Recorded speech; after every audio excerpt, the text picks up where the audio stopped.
Now I want to add another div for the main area of the page.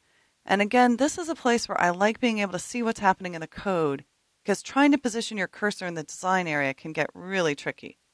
So I want my cursor right here before the final close div of my container, but after the div closes for my top div. I'm going to add a couple returns here in the code. Of course, that won't affect the display at all. And I'm going to double click to insert a new div there. Select it and choose New Style. Now, if you select something in the code and you see the task pane grayed out, just click anywhere in your design area and it will activate the task pane so you can use the New Style link. I'm going to call this one Main. And again, starting with a pound sign, this is an ID style. And for now, I'm not actually going to create any formatting for this container. I'm going to use this just to separate the main area of my page from the top area of my page. Separating the top and main areas of the page gives me more flexibility when I want to further divide the sections of the lower part of the page later. Let's check the Apply New Style box so that we apply it as we create it. And now we're going to create another style inside the main style. Again, I can add some space in my code if I want. Put my cursor there. Double click to create a new div. Select it. And click New Style. Now this div is going to be for that little box that floats up in the left and has all of my navigation elements. So I'm going to name it Nav Box because it'll help me keep track of which div it is. In the background category, I want to set a cream color for this little box, and I have the hexadecimal code that I want.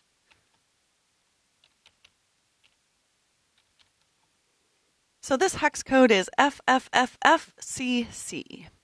You can use the color wheel or you can type in your own hexadecimal colors. Just make sure you start with the pound sign if you're going to type it in like this. With this style, I also want to add a border around my div. So let's go to the border category. And I want this to be a solid, thin, black border. For position, I want the width to be 150 pixels. And make sure you check Apply as you create the style. And magically, ta-da! My new div positioned, colored, and if I click over here, you'll see better, with a black border. All that in one elegant little style. And finally, let's add one other div inside the main div, but outside the nav box, where we'll be placing most of the dynamic content on this page. This is also the div that will turn into the content container in this master page. So I can try clicking here in Design View, but as I warned you, it can be tricky to get your cursor where you want it. So here in Code View, I know I want this outside the nav box, so I'll put it after the nav box div and before the final close div you see down here. Again, just double clicking on the div icon in the toolbox, selecting my div, New Style, and I'm going to call this style Content. I want to set a width in the position category. I'll make this one 585 pixels wide. And in the box settings, I'm going to give it 10 pixels of margin at the top.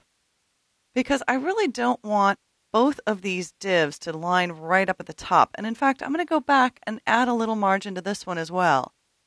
And you'll see if you have two divs aligned side by side and they both have the same top margin, they'll line up very nicely in your design. The last thing I want to do with this div is set the layout float right. And make sure we've clicked here to apply the new style as we create it and click OK. Now let me go back and modify the style for my nav box. You don't actually have to select a div when you're modifying the style. We've already created it. It's already applied. Right-click, choose Modify Style.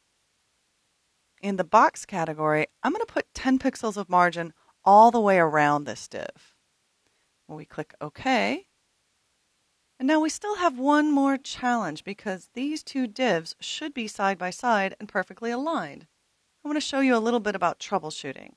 So this is on the left and this is on the right, and we want them to be aligned next to each other.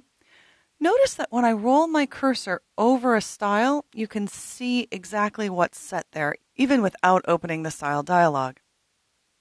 So I can tell that this one is floated to the right and it's got top margin 10. Now let me look at Navbox. It's got top margin 10, but look at that, it's not floated to the left. So even though this one aligned to the left when we created it, it's not actually floated to the left. And this is where working with styles can get so frustrating. One little detail like that can throw the whole design off. So let's go back, right-click, modify style. In layout, let's float it to the left. And now you'll see they line up perfectly. Content is floated to the right and Navbox is floated to the left.